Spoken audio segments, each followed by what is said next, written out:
이 프로그램은 코로나로 인해 3년 만에 대구 스타디움에서 개최할 2023 부활절 연합예배를 앞두고 교회 회복을 넘어 부흥을 기대하는 대구 지역 목사님의 부활 메시지를 나누기 위해 제작됐습니다. 안녕하세요. 저는 대구 서교회 김종보 목사입니다.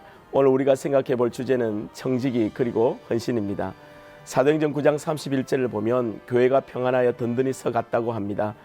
언제 파산하게 될는지 모르는 배와 같이 숨가쁠 정도로 위험한 역사 소용돌이 속에서도 여전히 초대교회는 평안히 든든히 서갔다고 합니다. 이 얼마나 아름다운 일입니까? 더불어 성령의 위로로 그 교회 성도의 수가 더 많아졌습니다. 참으로 행복한 일이죠. 그럼 어떻게 이런 놀라운 일이 일어날 수 있었을까요?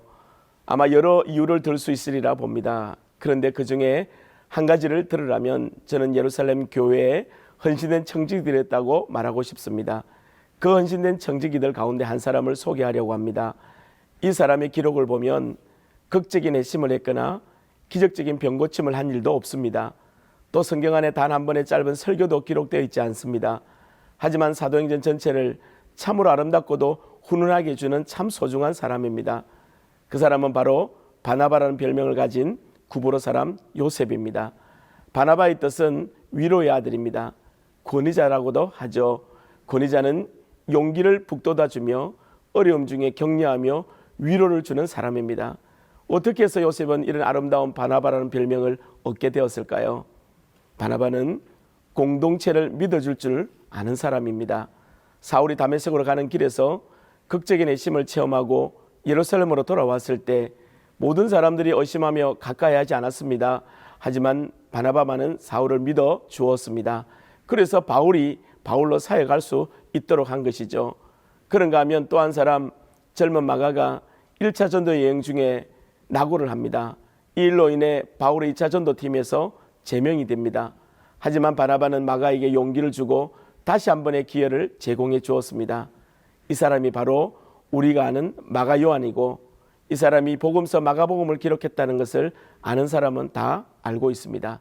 바나바는 공동체의 필요를 볼 줄 아는 사람이었습니다.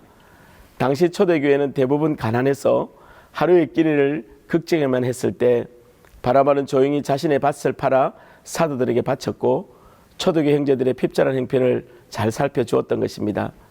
사실 많은 사람들은 자기 일이나 자기 필요 외에는 무관심합니다. 상대방이 무엇을 원하는지 전혀 느끼지도 못하지요. 하지만 바나바는 다른 사람들의 필요를 볼 줄 아는 하나님의 사람이었습니다. 다른 사람들의 필요를 볼 줄 아는 사람, 가장 소중한 사람입니다. 지금 하나님은 이런 사람을 찾고 부르십니다. 그렇다면 구브로 출신 요셉이 바나바 된 것은 오롯이 부활하신 주님을 닮은 것이었고 그렇게 헌신된 청지기로 쓰임받는 은혜의 사람이 되었던 것입니다. 우리는 지금 사순절을 지나가고 있습니다. 얼마 후에 이 땅 대구는 온통 부활의 주님을 찬양할 것입니다. 그날에 온 교회가 부활의 주님을 찬양하며 다시 헌신된 청지기로 일어서는 그 영광을 누리시길 주님의 이름으로 축복합니다.